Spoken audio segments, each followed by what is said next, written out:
이번 시간에는 우리 주요 스케줄링 알고리즘에 대해서 같이 한번 살펴보도록 하겠습니다. 그 다음에 이제 HRN이요. HRN이라는 건 뭘 얘기하냐? 얘는 이제 대기 시간하고 우리 실행 시간 있죠?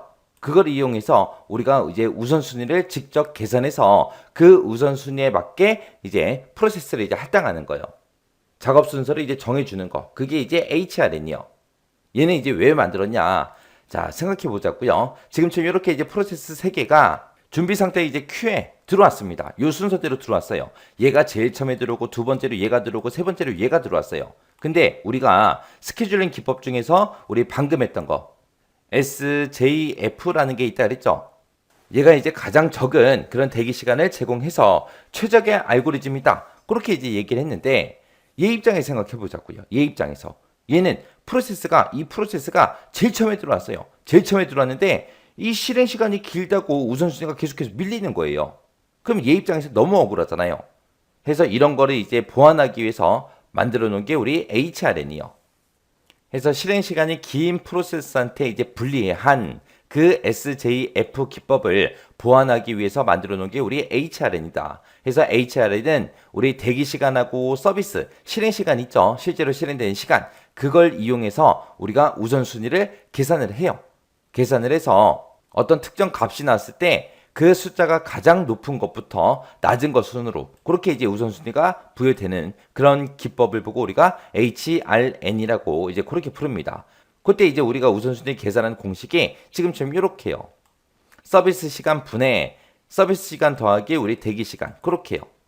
해서 요거 기억하실 때 요 앞글자만 따서 기억 좀 하세요. 대서서 대서서 대서서 그렇게 기억하시면 됩니다.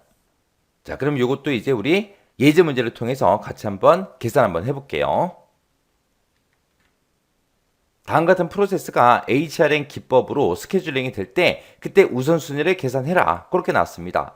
자, 지금 보니까 P1, 2, 3 하고 이렇게 이제 3개 프로세스가 있고 실행 시간은 지금처럼 이만큼씩 걸린다. 대기 시간은 이만큼씩이다. 그렇게 이제 나왔습니다. 이걸 가지고 이제 우리가 우선순위를 계산해 주면 되겠죠. 자, 그때 이제 우리가 우선순위 구하는 공식이 대서서하고 이렇게 이제 생겼다고 했어요. 자, 그럼 요거 가지고 이제 계산 한번 해보자고요. 자, P1 같은 경우에는 우리 실행 시간이 20초다. 그리고 대기 시간은 10초다. 그러고 나왔어요. 자, 그럼 얘는 이제 대기 시간이 10초. 그리고 서비스 시간이 20초. 그 다음에 요거 분에 이제 보여주면 돼요. 서비스 시간으로 나눠주면 되죠. 여기서 이제 서비스 시간이라는 게 우리 실행 시간 얘기하는 거예요. 그래서 실행 시간 20으로 그렇게 나눠서 이제 계산해주면 되는 거고, 그 다음에 P2 같은 경우에는 이제 실행 시간이 4초, 그 다음에 대기 시간이 20초예요. 그러면은 20 더하기 4초. 이거 나누기 이제 서비스 시간이 4초. 요걸로 이제 계산해 주면 되고 P3 같은 경우에는 지금 실행 시간이 6초고요. 대기 시간이 10초요. 그럼 이제 얘는 10 더하기 그다음에 6 나누기 우리 서비스 시간 실행 시간이 6초요. 요걸로 이제 계산해 주면 돼요. 이렇게 해서 첫 번째 거 얘를 계산하게 되면 얘는 이제 1.5하고 그렇게 나오고요. 그 다음에 두 번째 거 P2 거를 이제 얘를 계산하게 되면 지금 이제 6하고 그렇게 나올 거고, 그 다음에 이제 세 번째 거 P3 거를 얘를 이제 계산해 주면 이제 2.6하고 그렇게 나옵니다. 그때 이제 우선순위가 어떤 게 높다? 이 공식에 의해서 계산한 그 값 중에 높은 게 이제 우선순위를 먼저 가져요. 이 중에서 숫자가 제일 높은 게 6이죠. 6이니까 우선순위는 P2가 제일 높고요. 그 다음에 P2가 우선순위 1등. 그 다음에 P2가 처리되고 나서 그 다음 높은 게 우리 P3죠. 해서 P3가 그 다음에 이제 처리가 되고요. 그 다음에 마지막으로 이제 P1이 처리가 됩니다. 자, 이렇게 해서 이제 주요 스케줄링 알고리즘에 대해서 살펴봤는데 이것들은 여러분들이 꼭 기억하고 계셔야 돼요. 이 세 가지는 시험 문제에 나올 확률이 높아요. 지금처럼 이 예제 문제처럼 이런 데이터를 던져주고 우선순위 계산해라. 그렇게 해도 문제 나올 수 있겠죠. 아니면 지금처럼 이런 데이터를 주어주고 지금 여기서 이제 SJF 기법을 이용했을 때 아니면 FC, FS 기법을 이용했을 때 그때 평균 실행 시간, 대기 시간, 반환 시간 이걸 구해라. 그렇게도 나올 수 있단 말이에요. 그러면 SJF가 뭔지, FC, FS가 뭔지 여러분들이 알고 있어야, 뭐가 뭔지 알고 있어야 이런 것들을 구할 수 있겠죠. 그래서 요 주요 스케줄링 알고리즘 요 세 가지는 꼭 기억하고 지나가세요. 어차피 공식은 HRN 하나밖에 없어요.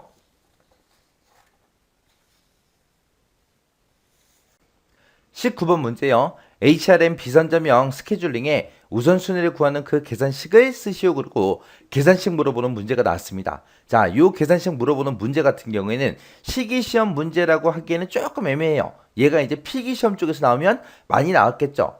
그래서 우리 신학원 교재 보게 되면 기사 필기 교재에는 이 계산하는 식이 책에 있었어요. 근데 얘가 필기 쪽에 가깝다 보니까 실기 교재에는 우리가 수록하지 않았습니다. 그래서 우리 2회 시험 대비해서는 HRN 스케줄링은 물론이고 관련된 내용들을 모두 다 정리해서 합격 전략집에 전부 다 수록을 해놨으니까 합격 전략집이랑 우리 실기 교재랑 같이 병행해서 공부를 하시기 바랍니다. 자, 여기서 이제 비선점형 스케줄링의 우선순위 구하는 공식이 지금처럼 이렇게 돼요. 그래서 대기 시간 더하기 서비스 시간 나누기 서비스 시간이요. 그래서 여기서 나누기 기호를 지금처럼 이렇게 써도 되고요. 아니면 나누기 기호를 지금처럼 이렇게 쓰셔도 됩니다.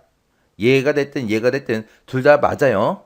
그래서 요때 이제 가로 같은 것들 정확하게 여러분들이 잘 묶으셔야 돼요. 아니면 이거를 이 식을 분수 형태로 써도 맞는 걸로 전부 다 정답으로 이제 채점이 돼요.